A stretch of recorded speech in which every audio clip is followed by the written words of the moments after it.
Taher Badshah joins us now. Taher, good morning. Thank you for joining us. Taher, for a market which was bereft of any triggers a couple of months ago, everything is going just in the right way. Looks like bulls cannot put a foot wrong. Election worries are over. I lost him there. Never mind. ICICI Prudential on your screen. There is a block deal, I think, in Shriram Properties. It's not a market where you are seeing a lot of buying which is happening after yesterday's comeback. But in general, I guess the market breadth, which is the talking point, where are Adani group of stocks yesterday? Record levels for most of the sectoral indices as well, the likes of banks, etc., all holding out quite well. But yeah, check in maybe on what the Adani names are up to. Yeah, I mean, there is no follow-up buying. I mean, yesterday I think it was like a deep swell there.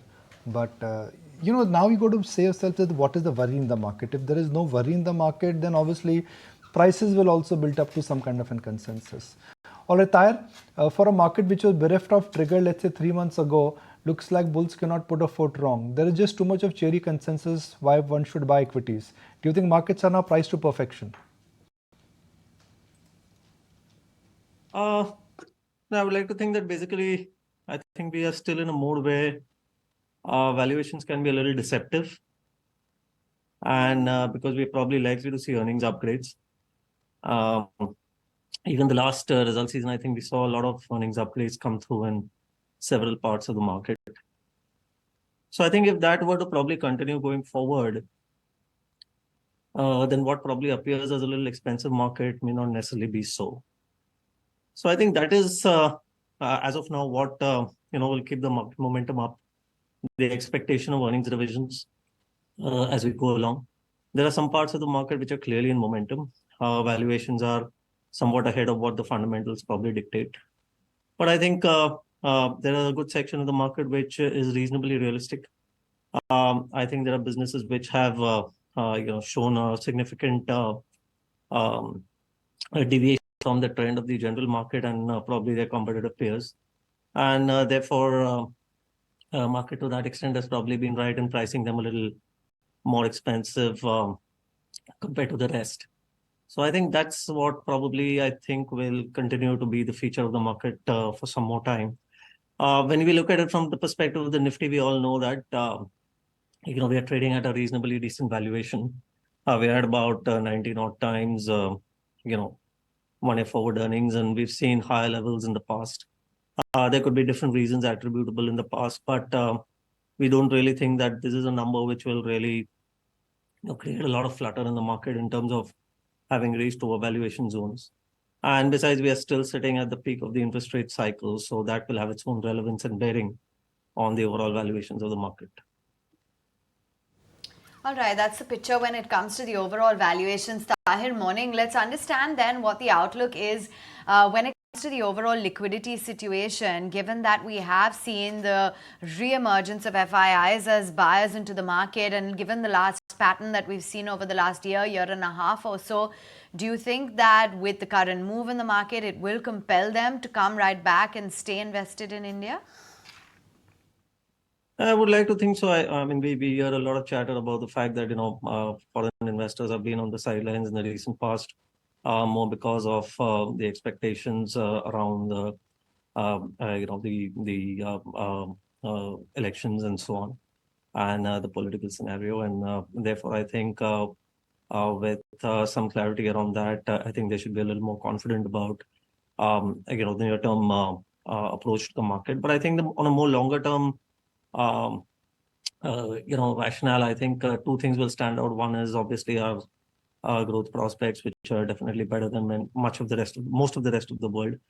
And alongside which, what we are also witnessing slowly and steadily is the stability of the currency. The rupee has behaved a lot better and has been, depreciating a lot lesser than what it used to in the past. We have seen about a 4% depreciation in somewhere between 2005 and 2013.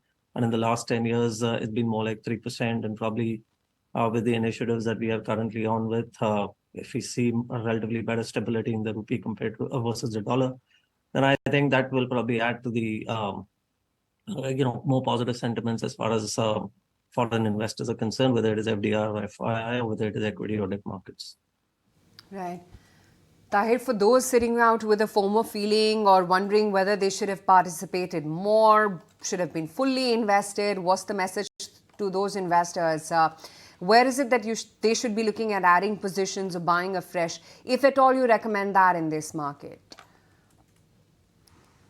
So, Asha, what we've been telling our investors is basically that, as far as the broader market is concerned, which is essentially the mid caps and small caps, you're better off probably, now that we've seen a reasonably strong rally in the last 9 to 10 months, it is probably better to, and you want to probably be a little more disciplined in your investing, then I think an STP, SIP kind of an approach is better out there. And as far as newer investors are concerned, or probably those who want to actually allocate fresh money or in lump sum, I think we are recommending them to take the flexi cap route or the multi cap route. That's a relatively more balanced approach. We think we'll probably get a overall better entry valuation as well. So I think from a more product choice perspective, this is how we are basically messaging investors. But by and large, we've all known this, and we are in a good cycle. We are likely to be in this positive economic momentum for the next few years, and beyond a particular point, there's no right time. I think we just need to kind of get into the bus and probably have that patience to wait it out. If you get corrections along the way, you use them to your advantage. That's essentially the approach. There's no other way out of this, and it's as simple as it has always been in the past. Okay. Taher, in the run-up to the election, normally markets, they rally. Do you think history will repeat itself?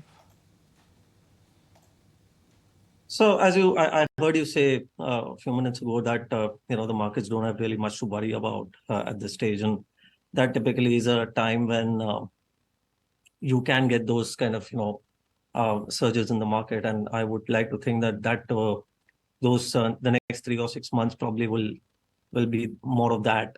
So I think much of the returns which can probably come in 2024 might now get front-ended, and you probably then might see the markets pause or trend downwards a little bit the subsequent part of 2024. So I think you're right. It's quite possible. I would attach a higher probability to the fact that you might see euphoria, you might see a blowout rally in the next 6 months.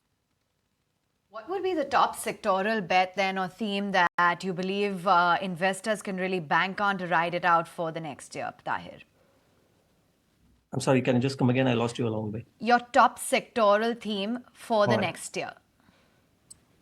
Look, I think good part of it is actually continuation of what we've seen in 2023. So I don't know whether I'm going to say something very absolutely new, but I think from a growth standpoint, we're basically looking at essentially themes which are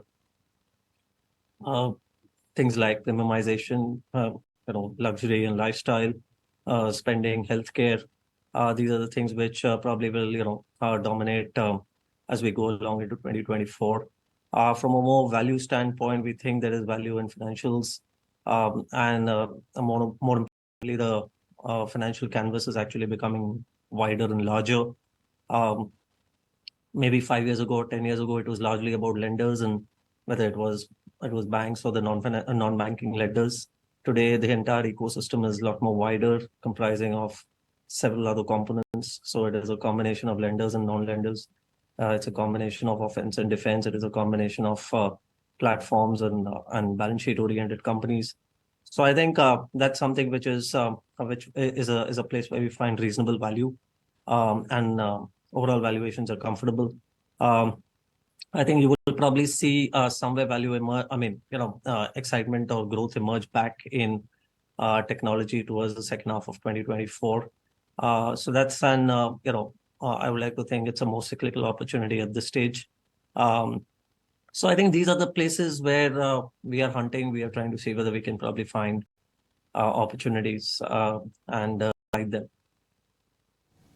Sure. Great to have you on the show then, Taher. Thanks so much as always for taking the time out. Let's just